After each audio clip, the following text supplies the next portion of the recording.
encargado que hable de un tema que podría ser relativamente controvertido, que es el modelo económico chileno y sus perspectivas. Y le cuento a los amigos extranjeros, que sé que hay varios acá, ¿por qué es tan controvertido? Porque cuando asumió el actual gobierno, el presidente de uno de los partidos de la coalición gobernante dijo que el propósito de este gobierno era pasar una retroexcavadora por sobre los fundamentos del modelo económico que había prevalecido en Chile durante los últimos 20 años. Entonces uno tiene que preguntarse, a ver, ¿qué es esto tan malo? ¿Qué es este engendro sobre el cual hay que pasar una retroexcavadora? Y lo que yo pretendo es, por un lado, hacer una mirada histórica de cómo se fue configurando este esquema, esta institucionalidad económica que ha prevalecido en Chile durante más de 2 décadas, establecer cuál fue el rol que tuvo en ese modelo económico lo que fue el convenio entre la Universidad de Chicago y la Universidad Católica, aspecto que me parece muy importante de mencionar y que creo que gente joven como ustedes los debiera estimular, porque en definitiva lo que nos muestra es el valor de las ideas y el valor de la gente convencida para provocar grandes revoluciones. Las grandes transformaciones nunca vienen de grandes masas, vienen de gente con las ideas claras y con la energía para llevarlas a cabo. Y creo que el Convenio Católica-Chicago ha sido estudiado y seguirá siendo estudiado por muchos años como un aspecto que deben mirar los países en desarrollo para producir cambios que provoquen efectos relevantes en el nivel de vida de su población. Quiero también dar cuenta de cuáles fueron las dificultades que hubo en el proceso de implementación de este modelo. No fue sencillo y, en definitiva, cómo se fueron superando. Y finalmente, si el tiempo lo permite, alguna reflexión en términos de qué va a pasar ahora. Ciertamente está la duda en términos de si la retroexcavadora va a tener éxito o no va a tener éxito. Y es una pregunta cuya respuesta me parece que depende en gran medida de gente como ustedes. Parto rápidamente con una perspectiva histórica. Chile, tras la Gran Depresión, desarrolló de forma consciente una estrategia de desarrollo que tuvo 2 grandes ejes. Por un lado, el enclaustramiento, cerrarse, y por otro lado, una presencia muy fuerte del Estado en la economía. Presencia que la había tenido ya durante algún tiempo, pero que se intensificó en este periodo. Debo señalar que, de acuerdo con estudios de la Liga de las Naciones, antecesora de las Naciones Unidas, Chile fue el país más afectado por la Gran Depresión de los años 30. Y eso provocó en mucha gente la sensación de que el comercio exterior era la causa de los problemas. Ciertamente un diagnóstico errado. Pero a partir de ahí se empieza a llevar a cabo una estrategia que privilegia el cerrarse, el poner obstáculos a las importaciones, alentar por esa vía malamente la industria nacional y un rol del Estado regulador muy intenso que se traduce en una tendencia al crecimiento del tamaño del Estado y a dificultades también muy importantes a la expansión de la actividad privada. Ese es el periodo en el cual surge la escuela keynesiana, que es una visión intelectual que destaca lo que a su juicio es la inestabilidad de los mecanismos de mercado. Es la percepción de que los mercados hay que regularlos muy fuerte, porque si no conducen a situaciones de desequilibrio. Probablemente el exponente más visible que tenemos hoy día de ello en el mundo es Paul Krugman.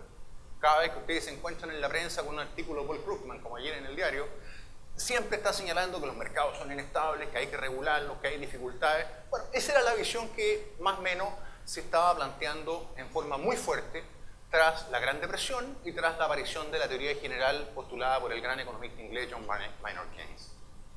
Esto, como digo, es un periodo en que aumenta el tamaño del Estado, aumentan las regulaciones y, como siempre ocurre cuando nos encontramos en periodos de fuerte aumento de las regulaciones, hay una competencia por distintos sectores en términos de lograr que las regulaciones les favorezcan. A diferencia de los esquemas de economía de mercado, donde los incentivos están puestos en mover recursos hacia aquellas áreas donde las señales de precio indican que las utilidades son mayores, aquí los incentivos están puestos en lograr los mayores beneficios regulatorios. Y si ustedes, que son muy jóvenes y probablemente no conocen mucho de estos detalles, empiezan a mirar el enjambre de regulaciones que había en Chile en los 60, comienzos de los 70, quedarían impactados. Ejemplos: barreras a la importación de ciertos productos, ciertamente alentados por la producción local, las que de pronto se levantaban por un día, en beneficio de ciertas personas que ya tenían las posibilidades de acceder a la importación barata para después revenderlo caro en los mercados domésticos. La negociación cotidiana era conseguir precios convenientes por parte del regulador. ¿Para qué preocuparse de mejorar la calidad? Era mucho más rentable conseguir que el organismo que fijaba precios nos fijara un precio conveniente. Y así sucesivamente. Era el ambiente, como digo, los grupos de presión. El resultado, ciertamente, una economía que crecía poco. Mientras el mundo se recuperaba vertiginosamente de la Segunda Guerra Mundial, Chile lo hacía muy mal, y donde la inflación era probablemente el reflejo de los desequilibrios recurrentes de un Estado gastador, de un Estado indisciplinado, y donde cada vez que había un problema aparecía aparentemente la mano salvadora del Estado. No hay modelo alternativo. La derecha, la economía liberal, está destruida en Chile y en el mundo. Mucha gente piensa, efectivamente, que la Gran Depresión fue el reflejo de fallas de mercado. Y lo que hay, en definitiva, es un ambiente empresarial donde lo que se trata de lograr son beneficios para los sectores empresariales que ellos representan, más que promover los mercados, más que promover la libre competencia, más que promover la apertura de la economía. Simplemente para darle una ilustración a usted, la economía chilena es más o menos, cambia, del tamaño de la economía del estado de Oregon. Imagínense ustedes que el día de mañana la economía del estado de Oregon decidiera que se va a enclaustrar y que va a producir adentro de todo para los ciudadanos de Oregon. Eso es una locura. Dice, lo lógico es que Oregon negocie con los distintos estados y negocie con el mundo. Es la manera en la cual se utilizan mejor los recursos, es la manera en que se aprovechan las ventajas comparativas. Nosotros no. Lo que hicimos fue cerrarnos y a partir de ahí repartimos regulaciones y los empresarios dijeron, bueno, este es el juego. Y lo que tengo que hacer es defender mi sector, mi parcela y olvidarnos de la competencia. La competencia es una molestia. Más aún si me van a hacer competir con tipos más eficientes que están al otro lado de la frontera. Es en este contexto donde pasan dos cosas. Uno, en la Universidad de Chicago, un profesor llamado Milton Friedman empieza a desafiar la interpretación de la gran crisis de los años 30. Friedman publica el año 62 un libro notable, una obligación que todos los que le interese la economía leerlo, donde lo que él hace es reconstruir las series monetarias de Estados Unidos, reconstruye las series de productos, y para contar la historia corta, puedo elaborarla más en las preguntas si le interesa, él demuestra que la Gran Depresión fue un gran fracaso de las políticas públicas. Reaccionaron mal frente a un pánico bancario, permitieron que el pánico se expandiera, lo que no se hizo ahora tras la crisis de Lehman Brothers, y la economía norteamericana entra en una espiral de decaimiento. Y la solución que se encuentra fue exactamente la contraria. Es de una persona que está con problemas pulmonares y lo tratan de problemas cardiológicos, expansión fiscal. Y la expansión fiscal empieza a ahogar de alguna forma las posibilidades de que el sector privado se recupere. En ese ambiente, en la Escuela de Chicago, se genera una percepción distinta entonces respecto a cómo funciona la economía. Empieza a construirse una noción basada en la mirada de los datos, cómo responde la gente a los incentivos, cuáles son los costos de los monopolios, cuáles son las ventajas de la apertura al comercio, y ese ambiente empieza de a poco a permear la discusión pública norteamericana y algunos países, sin gran influencia aún en los 50, es el mundo de los demócratas, es el mundo del keynesianismo, es el mundo en América Latina de la CEPAL. El año 57 viene un grupo de profesores norteamericanos a Chile y con el apoyo de la AID vienen a ofrecer un convenio de intercambio de profesores y alumnos a dos universidades chilenas, a la Universidad de Chile y a la Universidad Católica. La Universidad de Chile dice que no, su decano encuentra muy liberal a los de Chicago. La Universidad Católica dice de inmediato, mañana.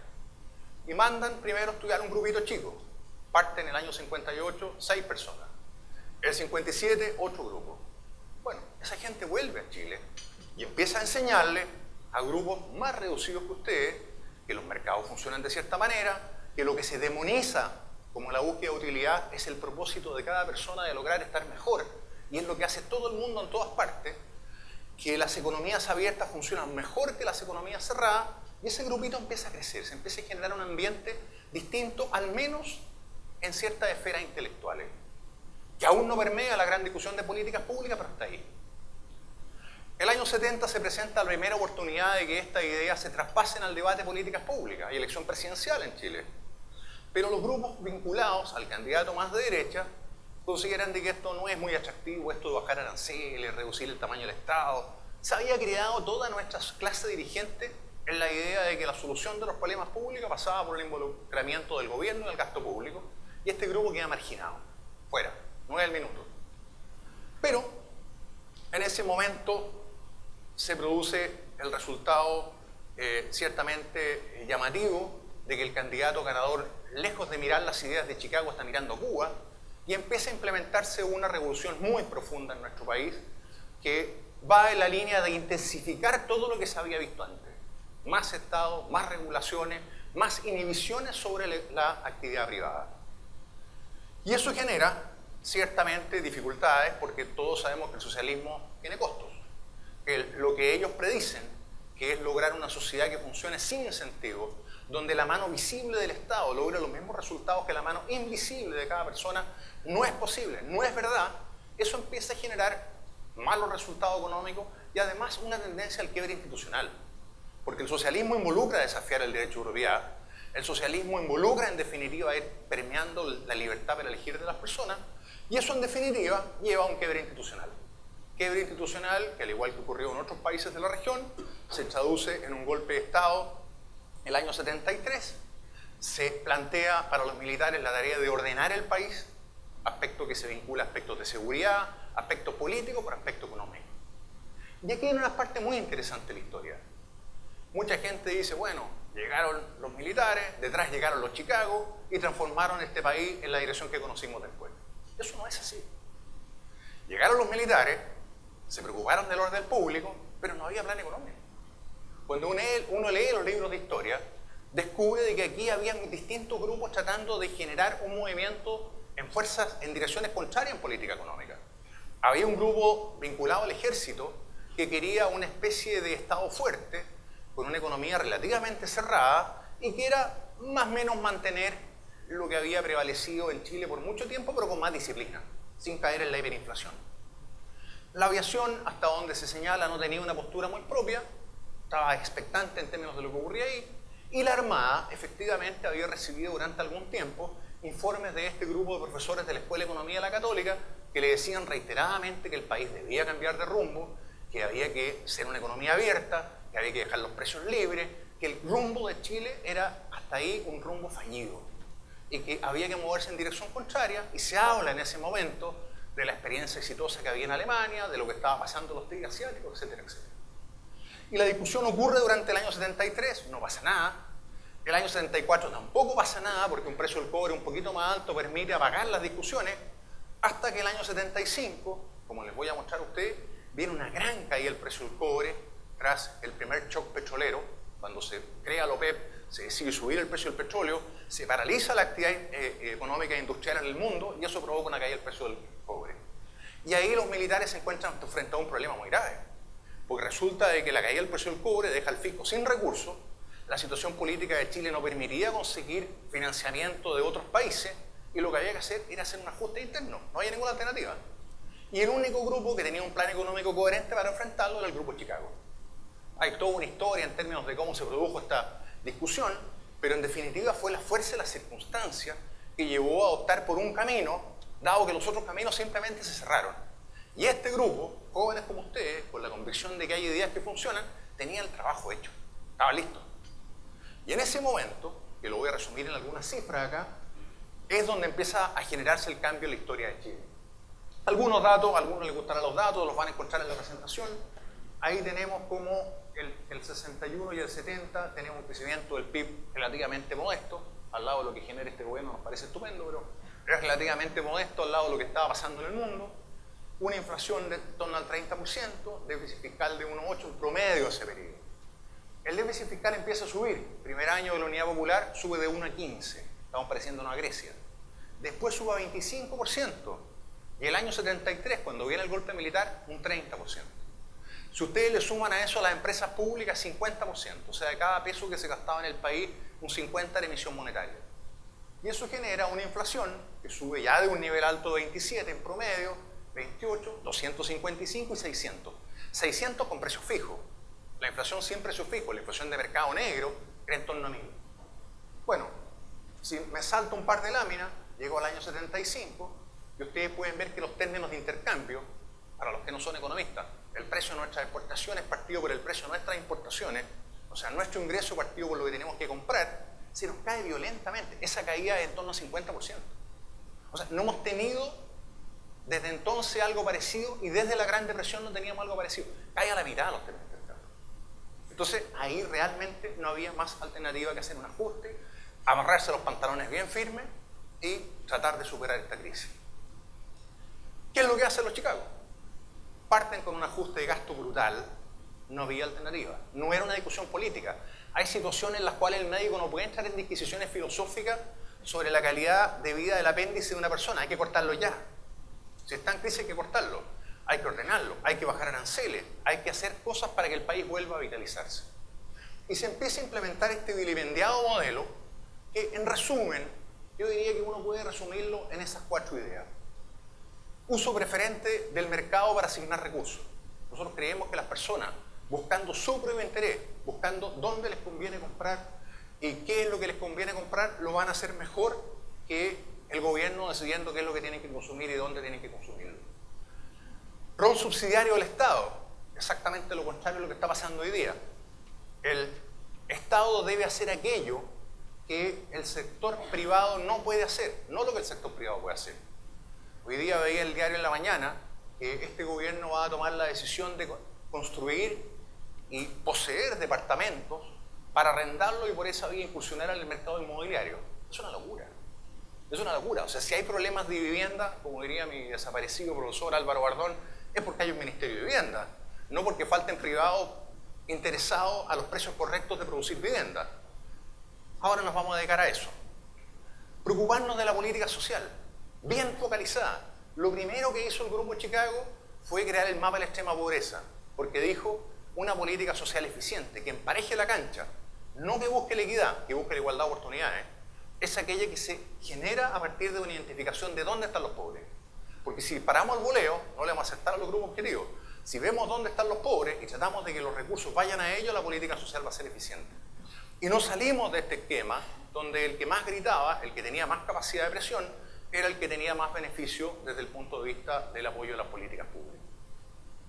Y se genera un diseño institucional coherente, inteligente. Hay un montón de cosas en esto que también podemos elaborarlas después, pero que parten de aspectos tan sencillos como el siguiente. Antes del año 73, cada ministerio podía adquirir deuda pública por sí mismo. Era una locura. El ministro de turno, ustedes se imaginan, no voy a mencionar ningún país, pero está lleno de ministros con agendas electorales. Ese ministro quiere construir un montón de cosas, generar un montón de primeras piedras, vaya cubo de la deuda pública. El Parlamento tenía capacidad de promover gastos aunque no estuvieran financiados. Consecuencia, la inflación de 1000%. Se elimina eso. Se elimina. Ahora, si va a haber deuda, pasa por el ministro de Hacienda. El Parlamento no puede aprobar leyes que no estén financiadas. Así sucesivamente. Tampoco se pueden generar impuestos con nombre y apellido. ¿Por qué? Porque resulta que llega un parlamentario populachero y decide que va a generar un plan de gasto para ayudar a los niños inválidos de la 10ª región y dice, para esto le voy a poner un impuesto al consumo de pisco en la 4ª. Eso se aprueba, es lo más popular que hay. Y así empezamos a generar un árbol de distorsiones. Entonces lo que se dice es, el sistema tributario es una parte completa, se discute en su propio mérito, y cuando uno construye el sistema tributario, evalúa qué efectos quiere lograr con el sistema tributario, y cada plan de gasto también se evalúa y tiene que ir con un informe financiero. Además, se potencia la Oficina de Planificación Nacional, una paradoja, pero que tiene que evaluar el impacto social de los proyectos. Si uno quiere ayudar a los pobres, demuéstreme que esto va a los pobres. No me gaste plata en elefantes blancos, sino que tenemos que preocuparnos de que los recursos vayan verdaderamente a los pobres. Bueno, y así se empieza a transformar la cara de este país. No obstante, y esto particularmente para los amigos extranjeros, las fuertes críticas del mundo empresarial de la época. La gente tiene la noción de que aquí los Chicago se coludieron con los empresarios. Eso fue absolutamente falso. Para los empresarios de ese momento, muchos de los cuales vivían tranquilamente amparados por aranceles y ya habían aprendido de cómo manejar las reglas de fijación de precios, esto era una lata. Esto que los aranceles, que partieron siendo 150%, más un montón de restricciones pararancelarias, de pronto dijeran que iban a ser 10% y no había ninguna regla paraarancelaria. Y si usted quiere producir radio, va a competir con los coreanos, va a competir con los japoneses y que gane el más mejor, como dicen. Bueno, ahí tendrá que ganar el más mejor. El que va a ganar con seguridad el consumidor. Eso de todas maneras. Bueno, hubo una gran oposición. Hay un cuento que aparece en distintos textos de un grupo de empresarios, productores de cecina, que van a hablar con el entonces ministro de Economía, Sergio de Castro, una persona muy importante en todo este proceso, para lograr en ese momento que el ministro les dé un precio más favorable a la cecina. Entran y el ministro les dice, no se preocupen, fíjense el que quieran, está libre. Los tipos salen desconcertados, todo un mundo nuevo. Dicen, no, nos tiramos muy alto. Vuelven y le dicen, no, en realidad el precio que pedimos era muy alto, uno un poquito más bajo. Ustedes no entendieron, vayan y pongan el que quieran. Si lo ponen muy alto, la gente va a importar. Y si no, lo aceptarán. Bueno, así empezó la revolución. Ideas claras, concepción de qué funcionaba, de qué no funcionaba, y empieza a producirse una dinámica en el país distinta. Hubo una lucha muy dura contra la inflación. Deben comprender ustedes que el año 75, cuando la inflación alcanza sus puntos más altos, el promedio de la inflación anual en Chile, desde que se creó el Banco Central, era más del 30%. A uno le enseñaban siempre en los cursos monetarios que cada niño que nacía en Chile traía consigo una inflación del 30%.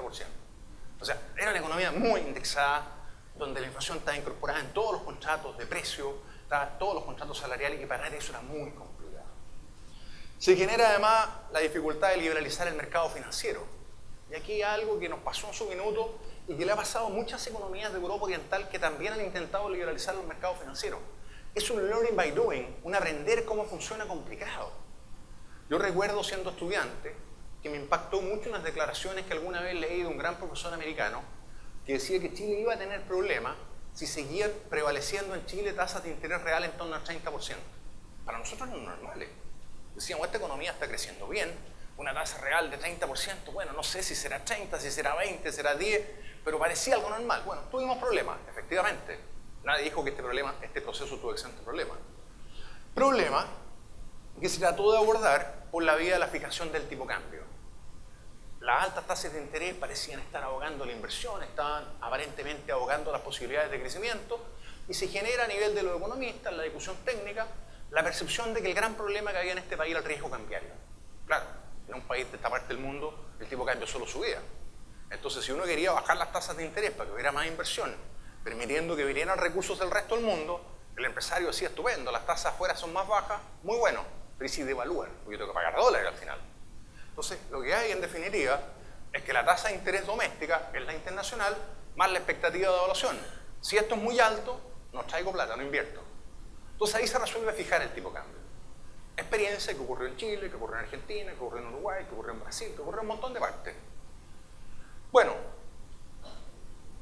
procesos que también fueron parecidos en términos de la liberalización en Argentina, en Uruguay, donde también hubo grupos más chicos de economistas de Chicago. Una pregunta siempre que ocurre es por qué los Chicago se metieron tan fuerte acá y no en otros países, la vamos a conversar. Pero el Cono Sur está viviendo un proceso parecido. El gran problema es para la inflación, lograr atraer capitales y más inversión. Pero ocurre un problema parecido al que está viviendo hoy día China. Nos fijamos al dólar, Estados Unidos estaba muy preocupado por la inflación en ese minuto, sube las tasas de interés violentamente, pero ahí sí que fue violentamente, de 0% a 10% real en un día. Por lo tanto, el dólar se aprecia muchísimo, los capitales van violentamente a Estados Unidos, y como era de esperar, se aprecian todas aquellas monedas que estaban pegadas al dólar, Chile. Y nuestra industria nacional empieza a sufrir, pero lo indecible en ese momento. Es el punto de quiebre.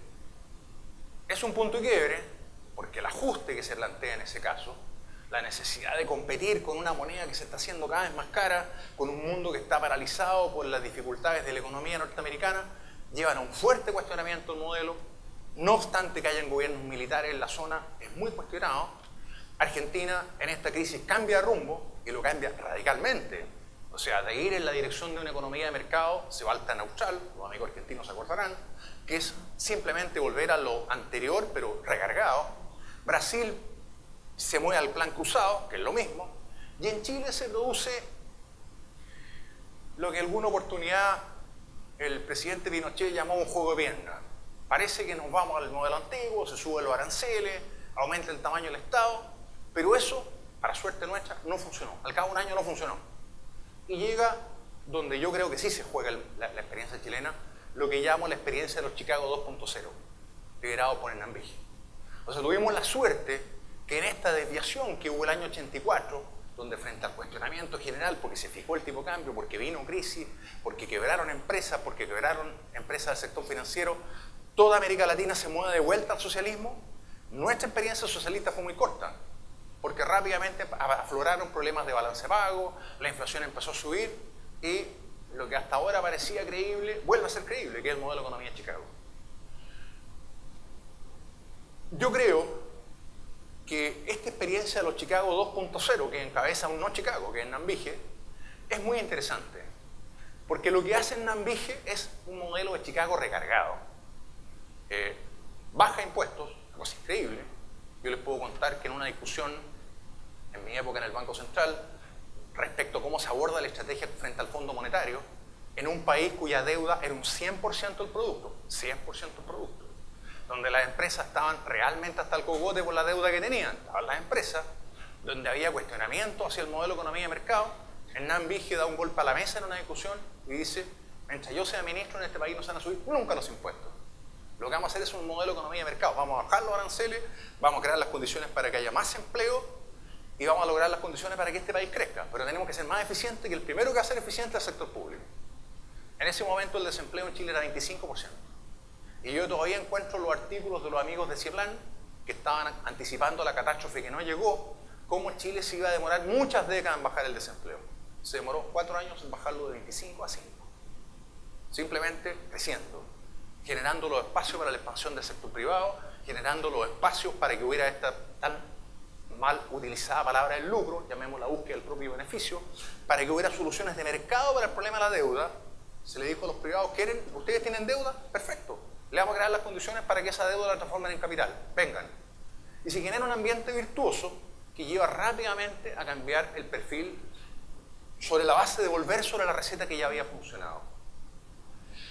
Argentina y Brasil empiezan a entrar en una crisis financiera, crisis de choque entre las expectativas y la realidad, producto del plan Austral y del plan Cruzado. Déjenme mencionar que el plan Austral de Argentina no terminó, el presidente se tuvo que ir antes, hubo cambios de gobierno, se intentó también volver sobre la ruta, eso ya es otra historia, pero en el caso nuestro, la conclusión que queda de este episodio y que queda para los gobiernos de la concertación que se habían hecho un picnic criticando cada reforma. Porque parte de mi labor como economista es juntar material y tengo material de cómo los amigos que estuvieron más tarde en el gobierno criticaron todas y cada una de las reformas. ¿Por qué se bajaban los aranceles? ¿Por qué se reducía el tamaño del sector público? ¿Por qué se desregulaba el mercado financiero? Bueno, finalmente el peso de la evidencia hizo que cuando el año 90 se fue el gobierno militar, llegó a la concertación, tuvieron que mantener lo mismo. Y fue peor incluso, porque tuvieron que intensificar el modelo una vez que se convencieron, costó que aprendieran. Pero tuvieron que aprender y se dieron cuenta que esto funcionaba.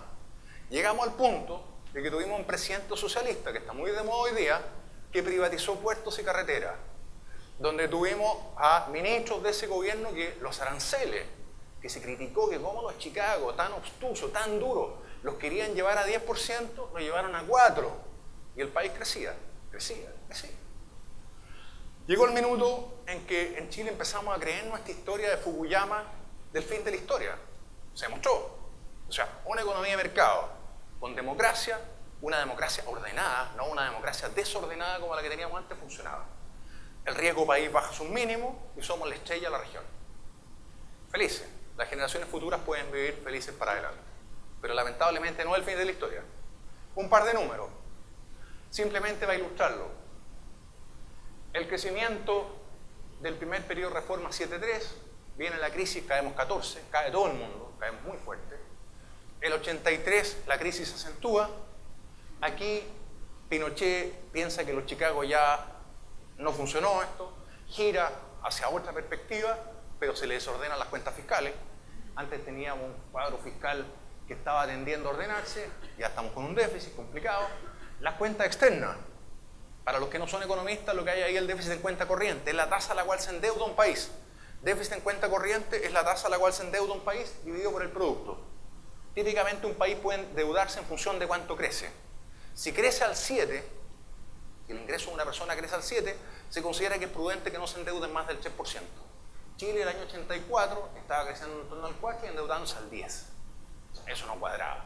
Y esto aparentemente para la disciplina militar fue muy grave, y aquí se decide el cambio, vuelve los Chicago 2.0 y el país empieza a crecer por una década al 7,7. Más de 2 veces lo que crecía el mundo. O sea, la fuerza de los hechos. Con términos de intercambio que siguen siendo parecido a lo histórico. Ahí tenemos la expansión del gasto público. Esto es bien interesante. Cuando a mitad de los 80 Pinochet duda si sigue con los Chicago o no, y llega este ministro que expande el gasto fiscal y quiere volver sobre la ruta de siempre, el gasto fiscal era más o menos 1/3 del producto. ¿Qué es lo que hace Vige? Lo baja más de 10 puntos. Más de 10 puntos. Para todos aquellos que creen que cada vez que hay un problema hay que crear un ministerio, aquí está la demostración de lo contrario. Vuelvo al ejemplo de mi amigo Bardón. Decía, hay problemas de vivienda porque hay ministerio de vivienda, si hubiera ministerio de zapatos andaríamos a pata pelada. Bueno, aquí está corroborado. El gasto público cayó más de 10 puntos y el país crecía a 7,5. Bastante impresionante. La triste noticia es que desde el 2009 hasta ahora el gasto de gobierno ha crecido cerca de 5 puntos y todo dice que va a seguir creciendo. Es un problema, porque en definitiva estamos retrocediendo hacia la ruta de siempre. ¿Alguna evidencia de este modelo? Este modelo vilipendiado, fracasado, al cual le iban a pasar la retroexcavadora, pero yo estoy seguro que ustedes no van a permitir que eso ocurra. El año 70 el Producto Per Cápita de Chile era en moneda de igual valor, 5.000 y tantos dólares, Argentina 7.000, Venezuela 10.000, Estados Unidos 15.000. El 2010 nosotros ya pasamos a América Latina y estamos acercándonos a ser algo más de 1/3 de Estados Unidos. Si miramos qué es lo que pasó respecto a la región, aquí es cuando empezamos a navegar por los socialismos blandos. Aquí nos metemos por los socialismos duros y llegamos acá. Máxima dureza de socialismo. Máximo índice de pobreza también, por cierto, que es el caldo cultivo a este tipo de agenda. Donde teníamos un producto que era menos, desde luego, que el promedio de la región, donde hay países muy pobres. Y a partir de ahí crece, y el año 2010 duplicamos el Producto Per Cápita de la región. Estados Unidos, igual. Caemos, hasta que empezamos a subir y antes que entremos en el mundo de los socialismos duros, ya estábamos acercándonos a la mitad del Producto Per Cápita de Estados Unidos. Y íbamos acercándonos porque crecíamos más rápido que ellos, eso es lo que está diciendo el gráfico. Entonces, aquí hay distintas maneras de mirar esto. Los Chicago nos gusta mirar los números. Los Chicago son médicos que dicen la evidencia. Mire, hemos mirado todo este número de casos y lo que demuestra es que tal relación existe, se sostienen los datos. Y tenemos una fe científica en que si usted quiere que un país aumente la probabilidad de crecer, genera un ambiente amistoso para la inversión, genera un ambiente amistoso para la creación de empleo. La educación es muy importante, eso implica calidad de educación, no cantidad que la dosis actual. Y todo esto funcionando genera eso. La pobreza, que el año 1970 medido con una cierta metodología era del orden de 25%, el año 2010 con la misma metodología era 7%. Realmente la batalla contra la pobreza se había ganado brutalmente. Si uno miraba la distribución del ingreso, el tema es que Chile es un país desigual. Falso, no es un país desigual, porque está mal medido lo que hacen ellos. Y permítanme ponerle un ejemplo para ilustrarlo cómo es. Supónganse ustedes que esta es la población de Chile. Y resulta que aquí hay gente que entró al mercado laboral al año 70, 80, 90.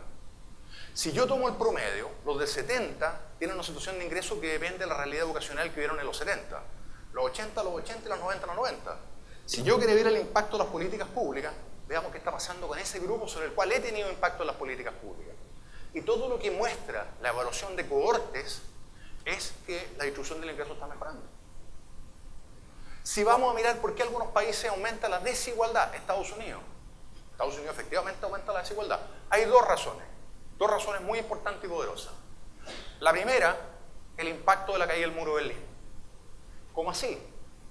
Hay un economista que lo que hizo fue tomar la población mundial y ponderarla por el grado de apertura, de forma tal que una economía que está cerrada pesa 0, no interviene en mi realidad porque no comercia con nadie. Y una economía que está abierta pesa 100% porque está compitiendo con mis trabajadores.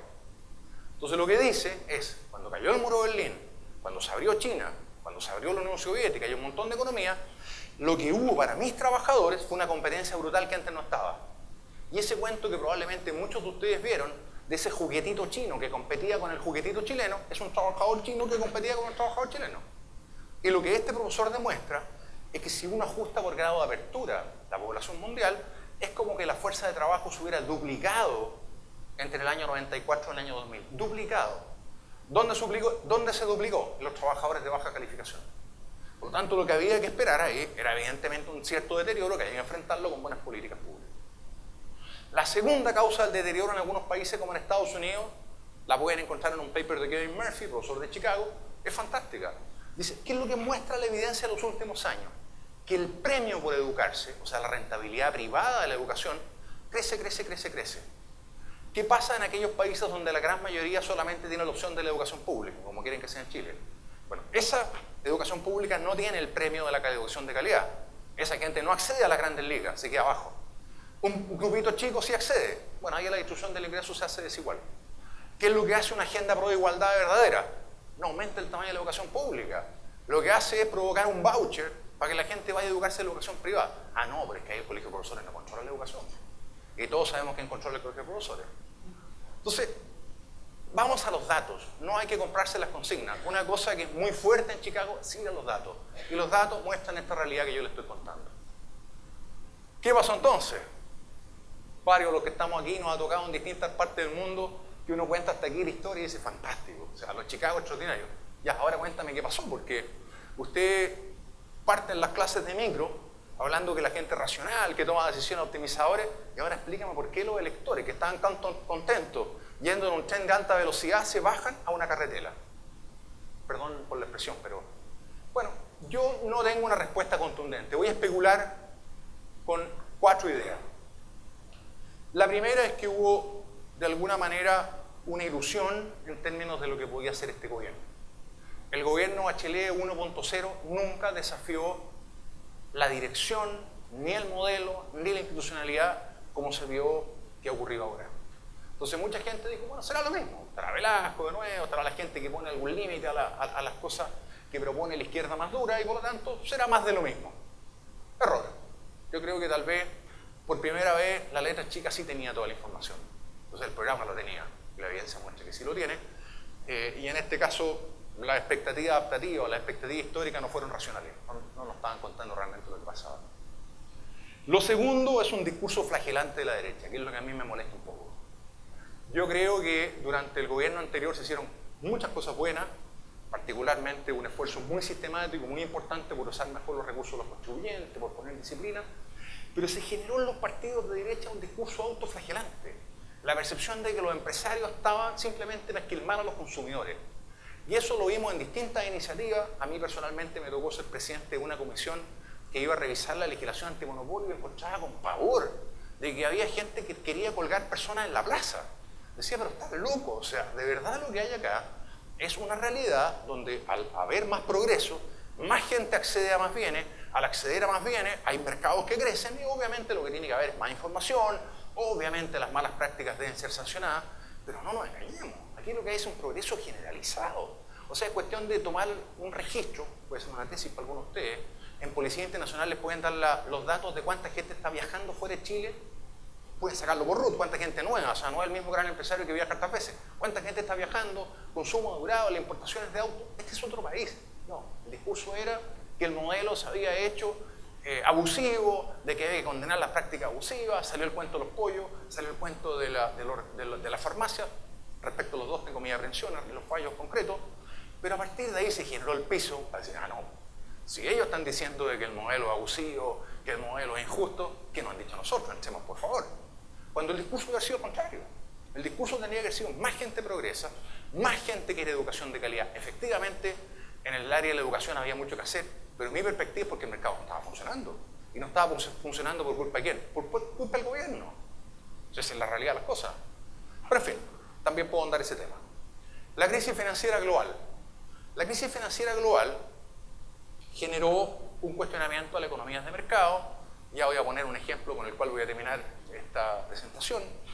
Sobre la base de que aquí estábamos dominados por una manga de especuladores locos, frenéticos, que no tenían ningún pudor en especular con los recursos ajenos. Eso es absolutamente falso. Lo que hubo, y perdonen que sea insistente, es que en el país donde hay más agencias reguladoras del mundo, Estados Unidos, yo los invito a que lean las memorias de Tim Geithner, exsecretario del Tesoro americano, donde cuenta cuál era el gran problema. Y él fue nombrado por Obama, no por Bush. El gran problema era de que cada agencia reguladora regulaba una parte y no dejaban que nadie más se metiera en las de ellas. Y Lehman Brothers, no te metas con Lehman Brothers porque Lehman Brothers es mío, pero oye, pero es que supervisión consolidada. No, esto es mío. El Ministerio de Agricultura tenía parte de la regulación. ¿Por qué? Porque tradición, por aparte del poder, los funcionarios públicos les gusta tener poder, y se generó lo que él mismo llama la balcanización del aparato regulatorio. En mi opinión, además, en la crisis reciente, la Reserva Federal olvidó el mensaje número 1 de un curso de economía monetaria en Chicago: preocuparse de la estabilidad de la producción de medios de pago. Y aquí Lehman Brothers producía pasivos a un día sin que nadie tuviera noticia de qué consecuencias podía tener. O sea, yo creo que hay bastante más trabajo que hacer, al menos, antes de llegar a la conclusión de que esto fue una falla de mercado. Y el cuento de la desigualdad al cual hice referencia. Efectivamente, hay un aumento de la desigualdad en muchos países, pero hay que mirar por qué se produce. Eso es un problema, pero lo que sí hay que decir es que Chile no está pasando. Entonces, en definitiva, se produce la percepción de que hay que hacer un giro a la izquierda porque el modelo de economía de mercado tiene fisura.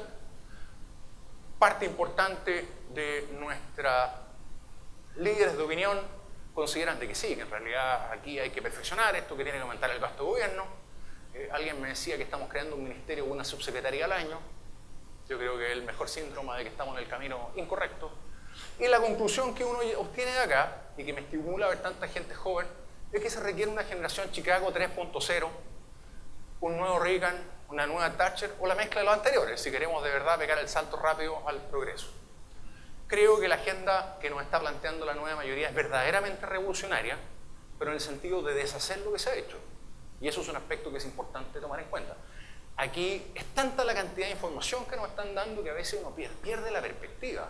O sea, no solamente se está subiendo la carga tributaria brutalmente, en una reforma tributaria que, tal vez porque está enredada, se está cumpliendo que el viejo principio es que si uno quiere hacer algo realmente importante, tiene que ser tan confuso para que nadie lo entienda. Pero Arenas logró una reforma tributaria que tiene los siguientes ingredientes. Si ustedes quieren pagar poco de impuestos, no se les ocurra ser empresario, tomar riesgo y vivir de noche mal porque tienen que pagar un crédito. Sean empleados, pagan menos impuestos. Y si quieren ser empresarios, sean extranjeros, porque van a pagar menos que los chilenos. Dice, pero ¿qué mente estuvo esto? Algún iluminado. Como si no hubiera subido suficiente la carga tributaria, se anuncia, así medio escondido, porque hay tanta cosa que nos tiene abrumados, los asaltos, un montón de cosas, que va a haber una reforma a la salud que tiene un montón de ingredientes, dentro de los cuales parte de la cotización que hace cada privado a su propia agencia aseguradora de salud, ahora va a ir a un fondo común. ¿Cómo se llama eso en todas partes? Impuestos, más impuestos. Y además se va a generar una pensión solidaria 2.0, porque la Comisión de Reforma a la Previsión que está haciendo ahora tiene la idea de que parte de la cotización, se va a subir la edad de jubilación, se va a subir la cotización y además parte del aumento, ingenuamente, es de cargo del empleador. Nadie ha estudiado nunca oferta y demanda. O sea, la pregunta es ¿quién va a pagar esto? O sea, una pregunta de instrucción a la economía. Para pagar la gente menos calificada. Bueno, va a ir a un fondo estatal, ¿no?, que administrará un funcionario altamente importante dentro de la estructura y que encontrará mucho incentivo en manejarlo de discreción. En definitiva, no hemos debatido en torno a dos imágenes: de que la economía de mercado es Madoff y que la alternativa es Piketty. Piketty llega y anuncia la destrucción del modelo de economía de mercado, las tendencias a la desigualdad, cómo esto es un camino seguro a provocar un montón de gérmenes sociales, y Madoff es la manifestación en carne propia de los abusos de los especuladores en el modelo de economía de mercado. Lo que ustedes tienen que saber son dos cosas. Madoff es producto de reguladores que estaban mirándose la cara entre ellos, y que Piketty hizo un trabajo que, como lo demuestra el American Economic Association de mayo pasado, está malo desde la búsqueda de los datos hasta las conclusiones. Y por lo tanto hay que tener mucho cuidado con eso. El escenario que viene es complejo, ciertamente es complejo. Creo que el área de educación, la historia no está terminada. Los jóvenes genuinamente quieren educación de mejor calidad. No quieren una educación gratuita que no les reporte nada. Eso es absurdo. Obviamente todos queremos cosas gratuitas, pero si nos van a entregar educación gratuita y con eso, primero, se cercena la libertad de pensar de las universidades, y segundo, no se garantiza rentabilidad de la educación, y además es injusto en la administración, yo creo que tenemos una bombería. Creo que recuperar el valor de la economía en la discusión económica es fundamental. Fíjense que yo miraba en alguna ocasión cuál era la diferencia entre el debate en economía en Chile y en otros países que le estaba yendo mal. En Chile las discusiones de economía son técnicas, y cuando hay criterio económico uno puede imponer el criterio económico si es que tiene buena economía. De pronto la discusión económica pasó a ser de guata, simplemente emotiva. Bueno, y ahí entramos en el camino de las emociones y ahí nos perdimos. O sea, con todo respeto, si yo entrego la medicina a que la administre un filósofo, obviamente no va a andar bien, y con un economista peor. La medicina para los médicos, la economía para los economistas. Aquí hemos dejado que la discusión de temas como la reforma tributaria ha sido administrada anticuada, simplemente sin criterio económico. Al punto que el ministro de Hacienda de la época ha logrado algo que es un récord. Están todos los comentarios de las pruebas de introducción a la economía porque dicen, pregunta número 1, el ministro de tal país dice que si usted sube el impuesto a la utilidad de la empresa, no se afecta la inversión ni el ahorro y todo lo que siga en contrario son eslogan, ¿verdadero o falso? Todos los saben que es la pregunta del punto base. A mí me dijeron cuál es la respuesta. Y por último, para terminar, un mensaje muy importante para gente joven como ustedes. Alguna vez ese gran pensador y tan admirador de Chile que es el profesor Harberger escribió un artículo donde dijo, miren, los países al final progresan y crecen porque hay héroes. Héroes son gente que toma la decisión de usar las ideas que están disponibles y transformarlas en buenas políticas. Las ideas están, todo el mundo las sabe. No es que en Venezuela no existan esas ideas. No es que en Argentina, ni en Bolivia, ni en Chile no estén. Están. Lo que pasa es que cuando hay un grupo de personas que se eche el equipo al hombro, como diríamos en términos futbolísticos, y es capaz de transformarlo en política, bueno, esos países salen adelante. Y Chile tuvo hasta ahora la fortuna de tener héroes justos en los momentos justos. En los momentos justos estuvo un Sergio de Castro, estuvo un Hernán Vige, y estuvo un montón de gente que estuvo dispuesta a trabajar por nada con ellos. Yo creo que es el momento que ustedes asuman el rol de héroe. Bueno, dejamos de aquí posteriormente.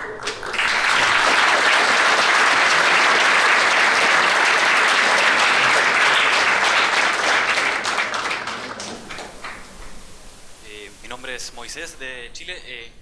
Muchas gracias por su presentación, estuvo muy clara, muy buena. Mi pregunta es la siguiente: si usted el día de mañana tuviera un cargo, fuera la autoridad económica del país, ¿cuáles serían las principales políticas económicas que usted realizaría para cambiar el rumbo que está tomando el país, que está tomando a través de las políticas que está realizando este gobierno? Bueno, esa respuesta cada día tiene más ítem porque son tan la cantidad de distorsiones que se están añadiendo en distintos sectores que me parece a mí que sería cada vez más compleja la respuesta. Pero lo primero, creo yo que es importante de aquí en más, si hubiera el día de mañana por arte de magia un cambio de gobierno, anunciar un proceso gradual de baja de impuestos.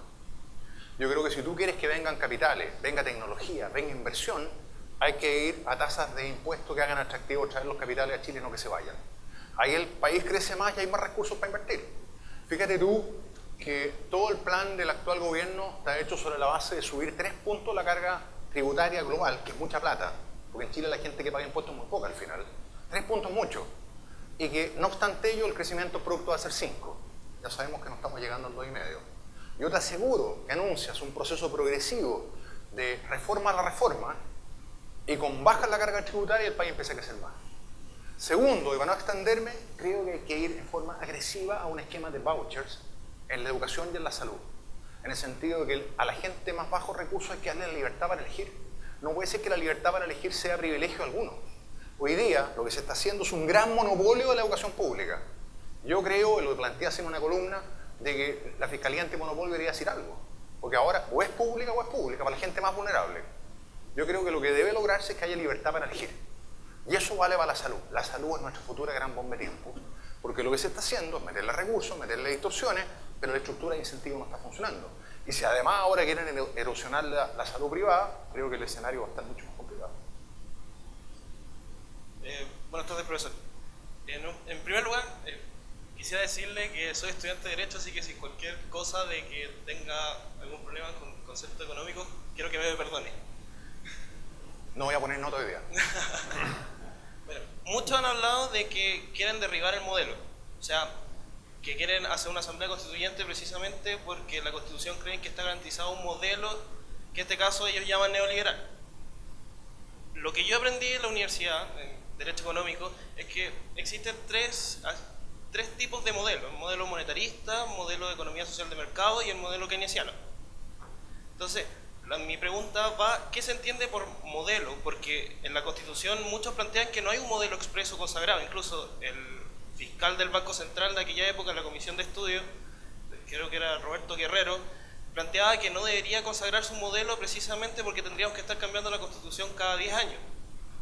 Entonces, me gustaría saber qué entiende usted por modelo.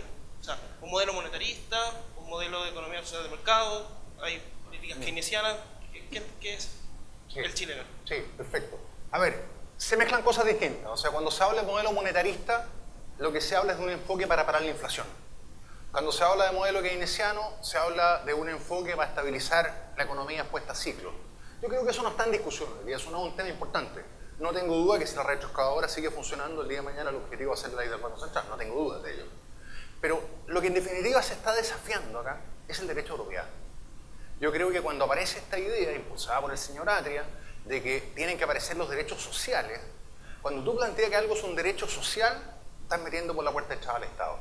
Entonces tú dices, bueno, tal persona no pudo acceder a la salud en las condiciones convenientes porque elige la lógica de mercado y lo que hay que hacer es eliminar esto que alguien tenga eventualmente la propiedad sobre cierta provisión de servicio, sino que puede incorporarse al Estado. Entonces un cambio bien sutil, hablamos de modelo en forma relativamente desprolija, ¿verdad?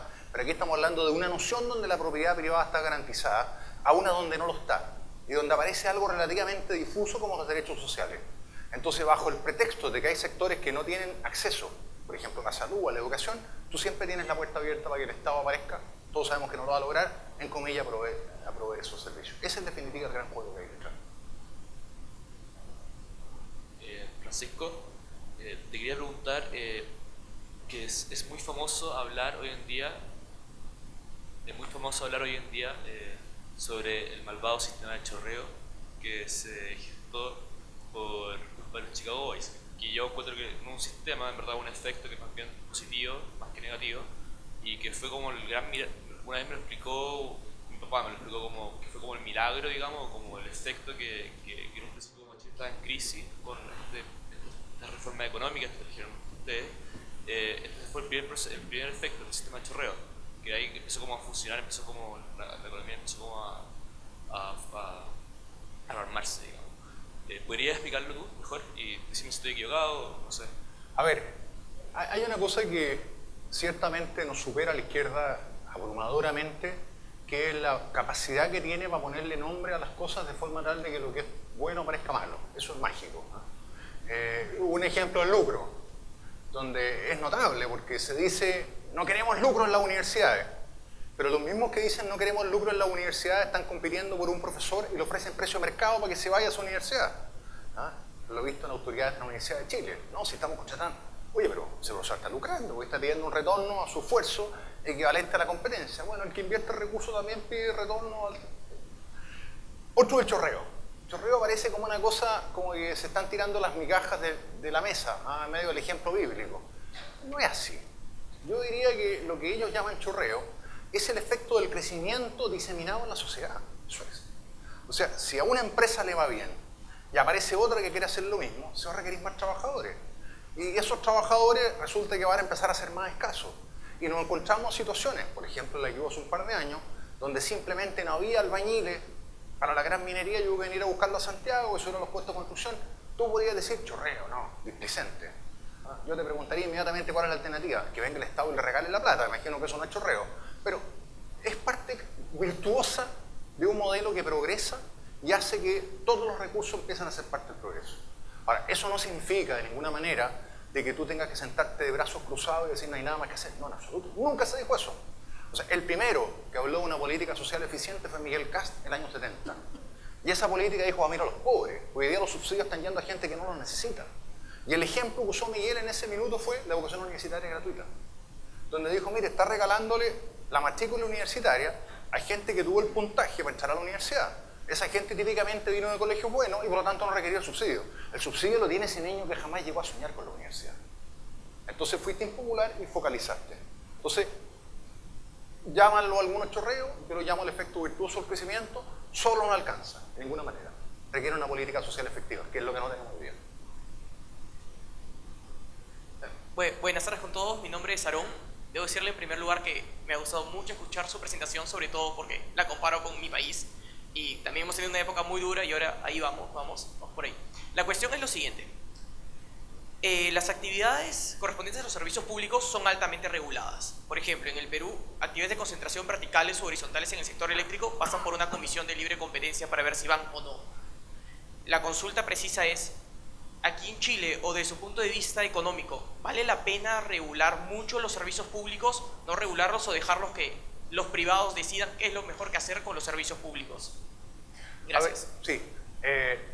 desde los inicios del modelo, de hace mucho tiempo, se creó para la administración y licitación de los servicios públicos lo que se llamó el esquema de la empresa modelo, que lo que hacía era establecer cuáles eran los mecanismos de precios con los cuales funcionaría una empresa eficiente y cuánto requeriría cobrar esa empresa eficiente para funcionar en forma adecuada. Y de esa forma se empezó a generar un esquema de licitaciones donde se establecía un precio y a partir de ahí se licitaba, y si tú eras más eficiente que eso, bueno, ganaba la licitación. O sea, hay desde siempre la idea que el monopolio es malo y que en el caso de los servicios públicos tiene que haber algún mecanismo que no esté traspasando un monopolio, que sería lo más injusto que hay, en perjuicio de la gran masa. Y está este esquema de empresas modelo que ha funcionado muy bien. Ha funcionado muy bien y tan bien ha funcionado que, como mencionaba hace un momento, un presidente socialista lo aplicó a las carreteras. Con algunos amigos alguna vez comentábamos, porque ese presidente, hoy día está muy de moda y es una buena gestión, hizo una tesis en su minuto sobre los beneficios de estatizar la propiedad privada. Bueno, ese presidente privatizó las carreteras y se dio cuenta que el esquema de empresa modelo funciona bien, genera más inversión, tenemos muchas mejores carreteras que antes que se metiera el sector privado, y la fuerza de los hechos lo convenció. Acá. Simón Parada de Chile. Bueno, antes de realizar mi pregunta o mi comentario, quisiera partir con una frase de Alexis de Tocqueville que dice: aquellos que valoran la libertad por los beneficios materiales que ofrece, nunca la han mantenido por mucho tiempo. En su última lámina de su PowerPoint, usted pone una pregunta bien interesante que pone: ¿qué pasó entonces? Y a mi parecer, a usted le faltó poner algo ahí, que es poner una autocrítica. Creo que todos los Chicago Boys, después del 90 hasta el día de hoy, nunca defendieron los ideales liberales, sino que solamente se fijaron en los beneficios económicos que ellos tienen. Usted nos pone como ejemplo a Hernán Vigil, el gran Chicago Boy 2.0, siendo que ya todos sabemos que Hernán Vigil le pasaba plata a gente de izquierda, que piensa totalmente distinto a nosotros, que le gusta el Estado. Entonces, la pregunta es, señor Rosende, ¿ustedes no hacen una autocrítica como Chicago Boys de no haber defendido el modelo? A ver, no, definitivamente no. Por lo menos lo que a mí respecta, y en Hernán Vigil y gente como la que tú has mencionado, yo creo que se ha desgastado de forma notable defendiendo modelos. Yo creo que Hernán Vigil, si algo le ha pesado, son los costos que incurrió como ministro para implementar el modelo. Ahora, respecto a lo que tú mencionas de que le pasó plata a gente de izquierda, estás desinformado. La acusación es contra el controlador de la empresa, de la cual Hernán Vigil es director, que no pasó por el directorio su aporte y le pasó plata a gente de izquierda. Y esa es otra historia. No, Hernán Vigil no tiene nada que ver, ni siquiera ha sido llamado nunca a declarar, así que no te dejen caer en esa historia, porque cuando uno entra en esa historia se confunde. Yo creo que los Chicago podemos haber sido poco eficientes en defender la idea, tal vez. Yo creo que eso es algo que uno siempre puede hacer. Nosotros defendemos la libertad desde la perspectiva que nos corresponde. No se puede pedir que un grupo de economistas fuera de su hábitat natural defiendan otras cosas. No nos corresponde.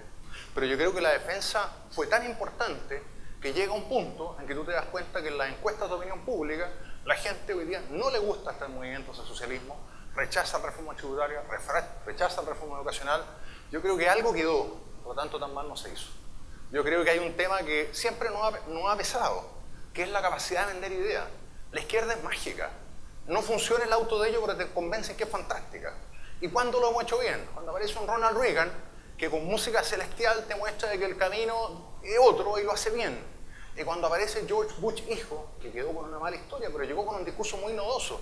No sé si se acuerdan ustedes que llegó con la historia del conservadurismo compasivo. Envolvió bien la idea que nosotros conocemos, que son muy áridos. Y nos convencemos a nivel de la profesión. Pero yo creo que más allá de los errores de eficiencia que hayamos cometido, yo creo que hay un punto muy importante. Hoy día a nivel de los economistas, la diferencia que hay en términos de lo que hay que hacer es muy mínima. Y eso yo creo que tiene que ver con este proyecto Católica Chicago que permeó a mucha gente que estudiar economía. Y yo honestamente creo que mi optimismo hoy día se basa en dos cosas. En que el precio del cobre está bajo y que yo creo que la batalla de la vida la ganamos. Ahora depende de gente como usted que nos ayuda a venderla.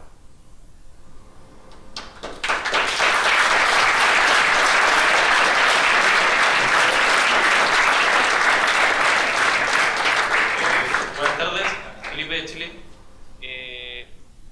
La pregunta en realidad también se relaciona con lo que estaba hablando recién y con lo que preguntó Simón, pero más específicamente relacionado con el sistema previsional en Chile. Y aplicado después en términos generales, pero quiero terminar luego la pregunta respecto a eso. el sistema de pensiones en Chile, la reforma que se realizó, o sea, en términos numéricos y en términos de tanto de eficacia como de eficiencia, trajo resultados espectaculares en términos económicos, en la utilización de los recursos de las personas para poder financiar su jubilación o su pensión una vez que se retiran de la vida laboral. La institución detrás de todo el sistema previsional, toda la regulación que se le realiza a las inversiones, el tema de encaje, el tema de la alta rentabilidad de los últimos 35 años del sistema, que es cercana al 8,5%, el tema de las bajas rentabilidades y todos estos aspectos realmente positivos del sistema no están siendo valorados, no están siendo entendidos, comprendidos por el resto de la población, porque la aprobación respecto a este sistema es bastante baja y actualmente la mayoría de las personas o el debate público, fuera del debate técnico, existe básicamente un consenso respecto de la postura más radical de cambiar simplemente el sistema o implementar soluciones que desde el punto de vista técnico no entregan ningún tipo de solución, como son la implementación de una AFP estatal. Entonces, teniendo claro que desde el punto de vista técnico del debate económico existe un consenso respecto de los resultados o de los buenos resultados del sistema previsional en Chile, ¿por qué se genera esta dicotomía entre los resultados y entre la aprobación que tiene este sistema previsional por parte de la población? Y en términos más generales, la pregunta que le realicé a Juan Carlos Hidalgo en la charla que realizó ayer pasa relativamente lo mismo. O sea, los resultados económicos en Chile en las últimas décadas asociados al modelo económico chileno han sido realmente espectaculares en términos de reducción de la pobreza, acceso al agua, esperanza de vida, etcétera, etcétera. Pero aún así se está planteando en el último tiempo, o sea, se observa un cierto ciclo en la opinión pública que está en concordancia con un aumento en el tamaño del Estado, en aumentar los niveles de paternalismo en Chile, y eso se contradice completamente con los resultados que se han observado. Entonces, básicamente, ¿por qué se observa tanto esta dicotomía en el sistema previsional, en la percepción respecto a los resultados, teniendo en cuenta que en términos técnicos está básicamente resuelto, y también en términos generales de los resultados económicos en Chile? A ver, varias cosas. Yo no puedo soslayar en mi respuesta lo que mencioné hace un momento de este discurso autoflagelante de la derecha. O sea, yo espero que el Partido Comunista encuentre que las AFP son malas, que las ISAPRE son malas, que la apertura es mala, pero cuando uno empieza a escuchar, y se escuchó mucho en los últimos años, a importantes líderes de la derecha que argumentan de que el sistema es abusivo, que hay que controlar los abusos, y ponen el acento en algunos casos debatibles, y a partir de ahí se genera la necesidad de poner más regulaciones, sanciones más ejemplificadoras, obviamente yo creo que la opinión pública se confunde, yo creo que eso evidentemente ayuda.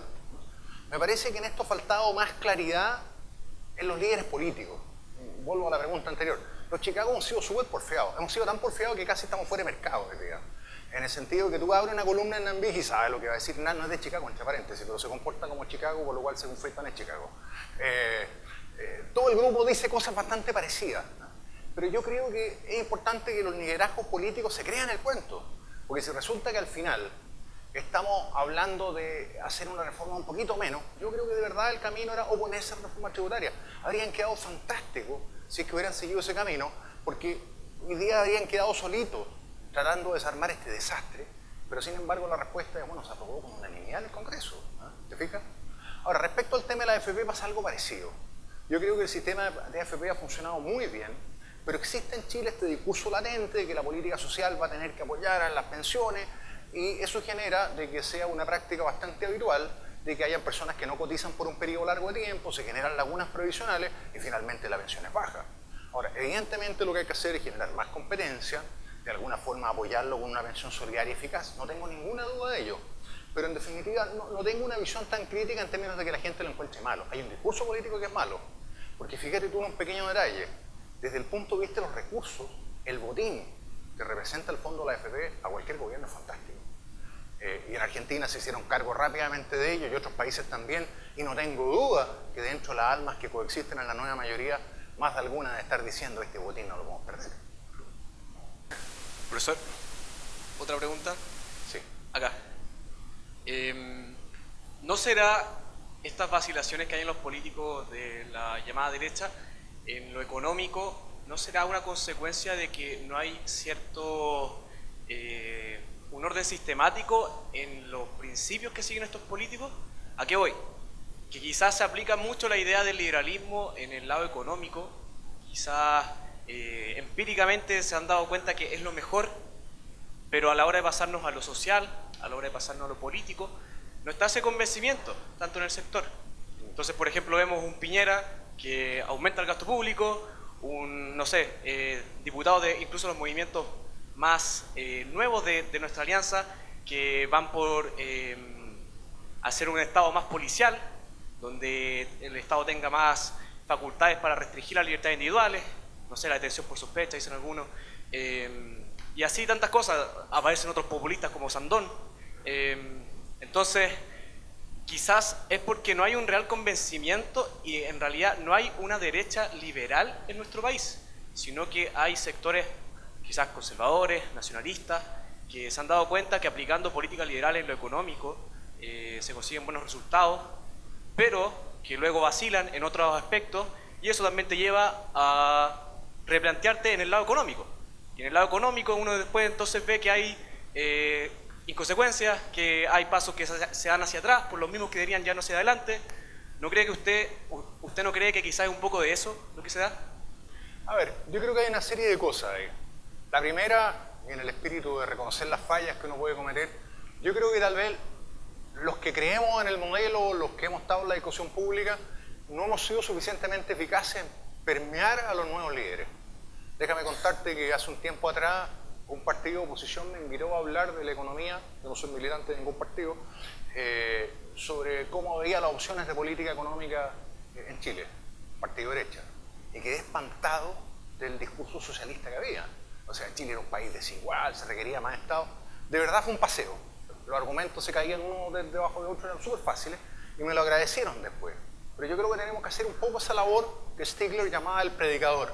Convencer y volver a los datos y mostrarle esto y mostrarle el tema de la desigualdad, y ahí se requiere más gente joven como ustedes, no les quepa duda. O sea, un dato empírico para motivarlo. Cuando empezó esta revolución, que es la más grande que se ha habido en la historia de Chile, yo creo que la edad promedio no llegaba a los 28 años. O sea, Miguel Kast fue ministro a los 28, José Piñera tenía 28, todo el equipo de un montón de jóvenes convencidos que había que cambiar el mundo rápido. El lema era rápido que no había tiempo. Y la noción era los principios que yo posee. Entonces ahí hay que volver, no nos quedemos cómodos. Yo les traspaso la pelota a ustedes, en el sentido que hoy día nuestra gente, la gente que estudia en la Universidad Católica, en la Chile, un montón de buenas universidades como la que están representadas acá, uno les dice, vayan al sector público a hacer pacha. No. Yo me voy a un MBA y después a una empresa. Compadre, eso después. No sé si ustedes han oído el cuento. Miguel Kast no te dejaba la respuesta, te mandaba inmediatamente. Partida a Punta Arenas, Puerto Natal, era así. Y si después hacer tu idea. Hoy día hay que hacer esto. Yo creo que ese sentido de misión es muy importante. O sea, una cosa es decir, hay que hacer algo por la pobreza, y otra irse al sector público a mojarse para el proyecto. Porque si no lo evalúas tú, lo evalúas Quintana. Elige. O sea, ese es un poco el tema. Y yo creo que en eso hemos fallado. También me parece a mí que a nivel político, como te digo, en el debate de la idea ha existido poca claridad del sector. Ahora le hago justicia a Piñera. En el gobierno de Piñera el gasto público bajó como porcentaje del producto. Eso hay que reconocerlo, fue súper eficiente y se la jugó porque no quisiera más, eso hay que reconocerlo. Pero se requiere que la gente joven haga este discurso, hay que llegar a los pobres, pero eso no implica crear ministerio. O sea, ya estamos a esta altura, nos falta crear, como digo, no sé qué ministerio se les va a ocurrir, no quiero ni la idea, pero y a eso van los impuestos. Hace un par de días lo comentaba en el almuerzo, me tocó estar en una discusión de profesores de la Facultad de Economía de la Católica, la cuna de los Chicago Boys. Y un profesor de administración, sí, dijo que él le había tocado ir a Punta Arenas y quedó impactado porque llegó un pobre señor que tenía más de 70 años y la pensión no le alcanzaba ni siquiera para cubrir los gastos que le significaba curarse de los problemas de la próstata. Entonces decía, mire, los economistas tanto andan preocupados de la eficiencia, yo soy emocional, veo a mis viejos, mi familia, tiene que aumentar el gasto público. Yo no pude reprimirme y le dije, mira, perdóname, yo te encuentro toda la razón que hay que llevar a la gente. Pero me gustaría que tú me contestaras lo siguiente. Entre el año 90, que llegó la gente con más espíritu social al gobierno, y ahora, el gasto público ha crecido 8 puntos del PIB. Es un montón de plata. ¿Dónde está esa plata? Ministerio, en empleados públicos. ¿Por qué no está en ese señor de Punta Arenas? Esa es la respuesta que tenemos que esperar nosotros. Hola Francisco, acá, mi nombre es Rafaelo. Tú hablaste sobre la educación y específicamente sobre el sistema de voucher. Me gustaría si pudieras profundizar un poco más porque por lo que tengo entendido acá en Chile está ya el sistema voucher funcionando. Ahora, el tema es que más o menos por alumno se entrega un promedio entre 50 y 80 mil pesos mensuales por alumno. No sé si nos puede dar una opinión de cómo mejorar este sistema, si habrá que aumentarlo o etcétera. Tu opinión al respecto. A ver, lo que hay hoy día, o el rumbo en que íbamos, era un sistema que mezcla la búsqueda de ciertos estándares de calidad, malamente, porque lo que había en términos de los criterios de aseguramiento de calidad era un montón de señales muy tibias.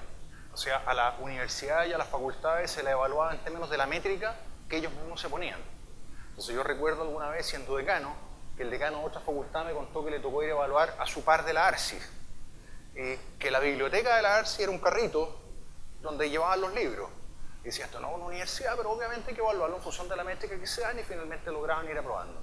Eso no estaba funcionando. Los mercados requieren información, requieren ciertos estándares, que se sepa quiénes son los profesores con nada completa, quiénes egresan, etcétera, etcétera, etcétera.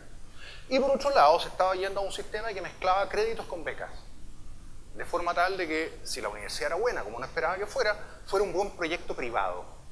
O sea, si tú estudiabas medicina y no tenías la plata, que te dieran un crédito, beca, una mezcla de las dos, y por esa vía tú tenías la opción de hacerlo. Se podía mejorar, y aquí entran los vouchers, creando algún esquema de fondo de solidaridad para cubrir la garantía, y por esa vía que no te pagaran por el riesgo de alguien que a lo mejor, por ser una persona de bajos recursos, le iban a cobrar un spread muy caro. Eso se podía perfeccionar, hay proyectos. Pero votamos ese modelo perfeccionable, donde es la demanda la que decide, y yo voy a la mejor escuela y si tengo la capacidad voy a donde tengo más perspectiva, a un esquema donde es gratuita y tú le diste plata a toda la gente que puede pagarse, recursos que podían ir al señor de Punta Arenas que tiene problemas de la próstata. Ese es el modelo que estamos haciendo ahora. Entonces, mi perspectiva es que si el proyecto es un buen proyecto privado, no tienes por qué regalarle la plata. Si es malo, es porque no cumpliste tu pega de dar información respecto a lo que es universidad. Entonces, yo te diría, si tengo que ponerle un nombre a la política social de estos 2 años, es una agenda pro desigualdad. Eso es. Durante estos días hemos estado comentando las ideas tanto de la Escuela Austriaca de Economía como la Escuela de Chicago, y me gustaría hacer una pregunta sobre un tema bien específico, el rol de la banca central.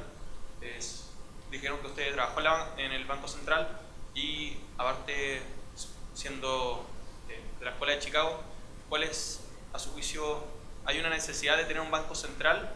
Y si esto es así, ¿qué rol debe cumplir? O si en general es necesario tenerlo. A ver, yo en esto como buen Chicago soy muy positivista más que normativista. Yo no sé si debe o no existir. Existe y va a seguir existiendo. Y dado que existe y va a seguir existiendo, quiero que se focalice donde sí tiene efectos, que es la inflación. Y ojalá lo haga sobre la base de reglas claras, predecibles y creíbles. ¿Cuándo nos confundimos? Cuando el Banco Central financió el fisco, cuando creyó que podía bajar el desempleo, etcétera, etcétera. Yo te digo, alguna vez escribí una columna en el Mercurio que tuvo el sano espíritu de provocar la discusión que tú mencionas. ¿A qué queremos Banco Central? Un espíritu académico. Entonces dije, preguntémonos qué ganaría Chile con la dolarización. Oye, olvídate, nunca me ha llegado tal cantidad de insultos. Bueno, dije, bueno, no hay espíritu para la discusión académica, partamos la base que el Banco Central va a seguir existiendo, entonces focalicemos donde tiene que haber. Y como Chicago te digo, la inflación. No nos enredemos, la inflación. Y si nos dicen que el Banco Central no sube las tasas porque el desempleo es bajo, el desempleo es un problema de otro lado. Echémosle la culpa al proyecto de ley del Ministerio del Trabajo, no al Banco Central. Bien, mi pregunta es súper concreta, como casi siempre. Quiero saber qué estrategias me recomienda usted para tomar posiciones políticas de liderazgo fuertes en la política pública. A ver, yo te voy a dar una condición necesaria pero no suficiente. Estoy siendo muy economista en la respuesta. Y la condición necesaria es estar muy informado. Yo creo que la táctica de los que te venden historias que no son, te venden humo, es aprovechar la desinformación de la gente. Es decirte, mire, yo voy a hacer una reforma sindical que va a aumentar el poder de los sindicatos, va a impedir el reemplazo en las empresas y no pasa nada con el empleo. Yo creo que si tú estás desinformado y te nombran, te dicen que en algún país africano eventualmente eso pasó, tú puedes ir y mirar la cantidad de países europeos que están sufriendo las consecuencias de ello y quieren venir de vuelta. Condición necesaria, estar informado, estar informado, estar informado. Y yo creo que estar todo el tiempo siguiendo esta discusión, recordar la historia, como decía Oscar Wilde, la historia no se repite pero rima. Y está rimando muy bien en Chile, lamentablemente. Yo creo que hay ejemplos que te van a ayudar y el resto de la energía, el entusiasmo, lee de la historia de algunos de nuestros grandes líderes, era perseverancia, perseverancia, perseverancia, y al final volaron grandes paredes. O sea, cuando se hablaba que en Chile se iban a liberalizar precios, era burla en algunas agencias. ¿Cómo? Lo liberalizaron, funcionó. Convicciones. Acá tengo una pregunta, mi nombre es Nicolás, muchas gracias por la charla, muy buena. Es sobre la reforma laboral, porque lo que siempre suelen decir desde la izquierda es que no están garantizados los derechos de los trabajadores porque no está la negociación laboral, por ejemplo. ¿Y cómo se podría contraargumentar eso desde un punto de vista económico? Porque lo que dicen es que el empresario, típico discurso, le saca al trabajador, subcontrata, eso es lo que se dice. Mira, yo creo que la manera de responder esa pregunta es identificar los dos grandes indicadores que te definen cómo están los trabajadores.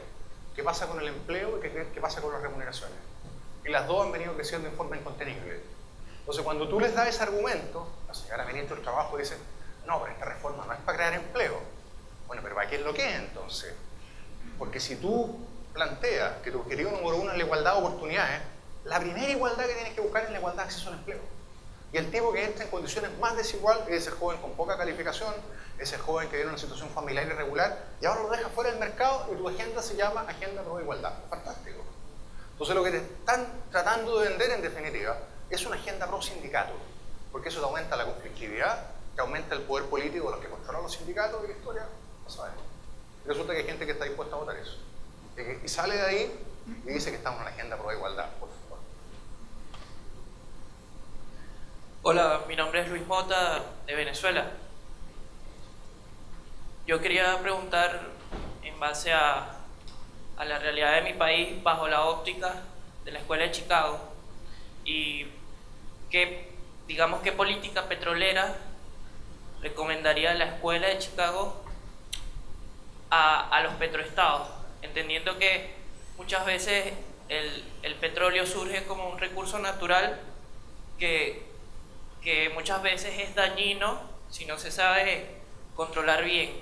Entonces, una política petrolera más o menos bien elaborada, porque podemos iniciar desde la privatización, pero eso lleva un conjunto de cosas, incluso hasta normativo o institucional, para que esa privatización no se vea en términos de corrupción, etcétera, etcétera. Entonces, ese es mi pregunta. Sí, muy buen punto. Mira, hay un artículo de Milton Friedman del año 46 donde plantea algo que curiosamente algunos líderes de la actual administración se arrogan como idea propia, y que dice que es importante que uno gaste en función de los ingresos de largo plazo y el resto lo ahorre, lo que más tarde tuvo forma la teoría del ingreso permanente, etc. En nuestro caso se transformó en la regla del balance estructural. Entonces lo que dice es que el gobierno, para construir su presupuesto, tiene que llamar a un comité técnico independiente que le van a decir cuál es el precio a largo plazo del petróleo en este caso, y tiene que gastar en función a ello. Cuando el precio está por arriba, ahorra, saca la plata fuera del país, la pone en fondo, y cuando vienen los ciclos malos, la desahorra. Y eso tiene que ser muy transparente, porque hay un estudio del Banco Mundial muy bueno que dice que en América Latina históricamente prevaleció la hipótesis BEP, Best Expectation Theory. Cuando los términos de intercambio caen es transitorio, y cuando suben es permanente. Entonces siempre encuentra razones para gastar. Si el precio del cobre sube, no, se quedó el ciclo muy largo, podemos gastar, y cuando baja, sigamos gastando porque se recupera luego. En cambio aquí tú llamas a técnico independiente y te evita eso. Se requiere no mucha economía, pero muchos pantalones, que obviamente es un recurso súper escaso habitualmente en la mayoría de los países en desarrollo cuando hay que hacer política. Ejemplo, en esta parte del mundo tenemos harto. Hola, mi nombre es Antonia, de acá de Chile. Yo tengo una pregunta y quisiera saber su opinión respecto a que la industria del acero aquí en Chile ha habido como un problema porque ha demandado como competencia desleal en comparación con el acero chino, que por lo poco que sé, yo estudio Derecho, así que es de más bajo costo, pero se alega que es de calidad mucho más inferior. Y justamente que alegan que los estándares de calidad chilenos son mucho más altos y por eso el precio, al final el costo es mayor. Y mi pregunta es si eso es un riesgo que se debe asumir como en la apertura del mercado internacional o algo que se debería entrar como regular. A ver, el riesgo es cuando el proveedor externo está usando tácticas para bajar temporalmente el precio para quebrarte y quedarse con el mercado. Ahora, si eso no es lo que está ocurriendo, porque tú ves que hay razones de costo, el precio precio al que le vende a Chile es parecido al que le vende a otros países, pongamos otros términos, es beneficio para el consumidor. Ahora hay una comisión antidistorsiones en el Banco Central, funciona bien y la institucionalidad está hecha y está a mitad de los 70, funciona súper bien. No se preocupen, van con los consumidores siempre. Hola, profesor. Yo entiendo que el rigor es sumamente importante a la hora de hacer investigación. Y es muy importante que efectivamente los economistas estén muy preocupados de trabajar por buenas políticas públicas. Pero si hay algo que caracterizó también a la Escuela de Chicago, bueno, a 1.0, era también su profunda convicción a la hora de participar en el debate público. Pongo un ejemplo: Álvaro Bardón no solamente era un buen economista, bien formado y con esta idea del rigor a la hora de crear políticas públicas, sino que además debe haber sido uno de los columnistas más importantes que ha tenido el Mercurio en su historia. Y específicamente en el momento de la Unidad Popular, cuando más ejerció esa labor, fue uno también de los difusores más importantes a nivel de ideas, por decirlo así, más de divulgación de lo que era la buena economía. Y no solamente eso, sino que además la mayoría de los Chicago 1.0 tenían una convicción tan grande que trabajaron también en la formación de proyectos educativos. De hecho, yo estudié en la universidad que ellos fundaron. De hecho, por eso mismo yo tuve la suerte de tener clases con Álvaro Bardón. Entonces, quizás el problema, usted mismo dijo que quizás nos correspondía aquí a nosotros trabajar en poder difundir o divulgar mucho mejor esas ideas, pero no habrá también, o a lo mejor usted que ha cumplido labores de decano, no habrá también un problema de voluntad. ¿Hay voluntad dentro de los actuales estudiantes de economía o dentro de los actuales economistas de tener esa misma convicción que tuvieron los Chicago 1.0 en su momento? Más allá de, por ejemplo, Hernán Vigi, que obviamente siempre está constantemente participando del debate. Yo creo que tu pregunta es muy importante. Tiene dos aspectos que me parece que hoy día amenazan el objetivo, que es involucrar gente como están ustedes acá escuchando y discutiendo políticas públicas. El primero, que a mí me ha preocupado siempre, y que es la tendencia hoy día de la economía como ciencia a transformarse en un brazo de las matemáticas. Entonces, antes era muy directa. Uno quería estudiar economía para cambiar el mundo. Quería estudiar comercio internacional y estudiar impuestos. Hoy día llega a los grandes doctorados y estudia análisis real, te pasáis un año estudiando matemáticas, al segundo año ya queréis cambiarte carrera y se complica. Eso es un problema objetivo. Nosotros hemos hecho un esfuerzo muy grande en la universidad por lograr que la gente tenga un contacto con el mundo real, que no pierda en perspectiva que hay una política pública que se puede mejorar, pero es una lucha importante y que yo creo que ustedes como profesionales tienen que buscar. Harberger siempre dice que al final del día uno tiene que ser capaz de ofrecer algo a la gente en lo que está discutiendo. Si tú estás discutiendo un modelo de impuestos para demostrar que el hambre es mayor que cero, olvídate, no sirve, en mi opinión. Vas a publicar un paper en un Grand Journal, capaz te va a dar tenure, te vas a sentir muy bien, pero en un país como el nuestro no basta. Tienes que probar que tenemos que tener tal estructura de impuestos, que tenemos que lograr tales ajustes, y eso es muy importante. Lo segundo que está involucrado en tu pregunta también me preocupa. Como no ha ido bien, durante mucho tiempo la economía no fue un tema. O sea, entre el año 90 y el 2000, parecía que todos hacíamos lo mismo y ya. Las grandes cabezas estaban dedicando a la finanza, querían pasarse un tiempo en Wall Street. Bueno, hoy día, muchachos, esto se puede descarrilar. Y se puede descarrilar y se va a descarrilar en serio. O sea, yo creo que es mejor que las grandes cabezas empiecen a preocuparse, porque tenemos buenas respuestas que ofrecer para la educación, para la salud, para el tema del crecimiento, o esta cuestión va a quedar en manos de los conductores de la red excavadora que a duras penas articulan frente a las cámaras. Entonces, yo tengo la impresión que tu pregunta encierra un desafío para nosotros los profesores y para ustedes los que están acá.